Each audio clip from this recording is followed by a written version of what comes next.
हाल ही में मध्य प्रदेश में किसानों को संबोधित करते हुए हमारे देश के प्रधानमंत्री नरेंद्र मोदी ने एक बार फिर से दावा किया कि उनकी सरकार ने स्वामीनाथन आयोग की प्रमुख सिफारिशों को लागू कर दिया है।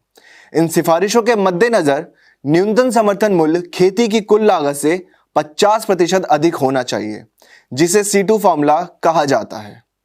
यह एक ऐसा झूठ है जिसे इस सरकार ने कई बार दोहराया, क्योंकि उसके खुद के दस्तावेज कुछ और ही कहानी बयान करते हैं। मोदी इन 3 कृषि कानूनों के समर्थन में अभियान कर रहे हैं, जिन्होंने किसानों को देशव्यापी विरोध प्रदर्शन करने पर मजबूर कर दिया, और नतीजा यह रहा कि हजारों किसान कड़ाके की सर्द में दिल्ली की नाकेबंदी किए सीमा पर डटे हुए हैं। वर्ष 2014 से 15 और 2020 से 21 के बीच केंद्र सरकार ने गेहूं और चावल की खरीद पर लगभग 7.43 लाख करोड़ रुपए का भुगतान किया। हालांकि अगर सरकार विभिन्न फसलों का दाम MSP के फॉर्मूले C2 + 50% के हिसाब से देती तो सरकार को इस खरीद पर 9.36 लाख करोड़ रुपए अदा करने पड़ते, यानी कि 1.93 लाख करोड़ रुपए का बकाया किसानों को सीधा नुकसान है। यहां पर विवरण केवल 2 मुख्य फसलों गेहूं और चावल को लेकर है। 21 अन्य फसलें भी हैं, जिनमें बाजरा, मक्का, दालें और तिलहन आदि शामिल हैं, जिनके लिए हर मौसम में MSP भी निर्धारित की जाती है। यदि आप इन फसलों की MSP और स्वामीनाथन आयोग की सिफारिशों के बीच के अंतर की गणना करते हैं तो एक बहुत बड़ा अंतर मिलेगा। हालांकि इन फसलों का अर्थशास्त्र बहुत ही बदतर हालत में है, क्योंकि इन फसलों के छोटे से हिस्से की वास्तव में खरीद की जाती है। इसका मतलब यह है कि देश भर में इनमें से अधिकांश फसल को MSP के नीचे बेचा जाता है।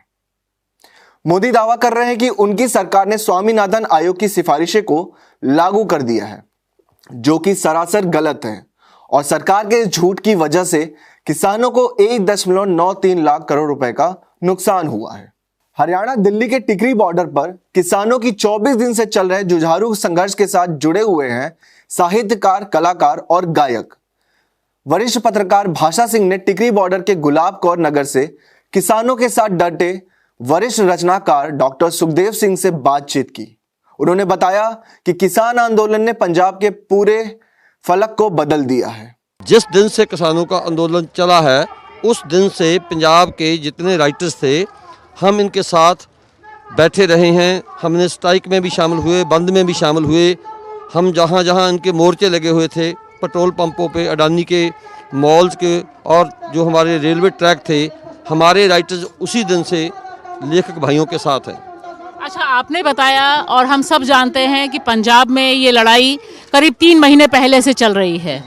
3 साढ़े 3 महीने हो गए।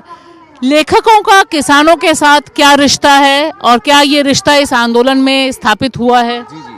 देखिए, हमारा जो ज़्यादा लेखक हैं पंजाबी का, और इवन हमारे हिंदुस्तान के भी बहुत से जो देहात से आने वाले लेखक हैं, वो किसानों के परिवारों से है। कोई किसान का बच्चा है, कोई किसान का भाई है। तो किसानी हमारे जो समाज में एक बहुत ऐसा हमारा वर्ग है जो सबसे ज़्यादा उत्पादन करने वाला वर्ग है। हम उन्हीं परिवारों से आने वाले हैं। हम सीमांत किसानों के परिवारों से आने वाले लोग हैं। हम इनका दर्द जानते हैं। और दूसरी बात मैं ये कहना चाहता हूँ, इस आंदोलन ने लेखक की ज़मीर को भी बहुत झकझोरा है। लेखक ज़्यादा सुविधा भोगी हो जाते हैं, शहरों में रहते हैं, सहूलत लेने लग जाते हैं।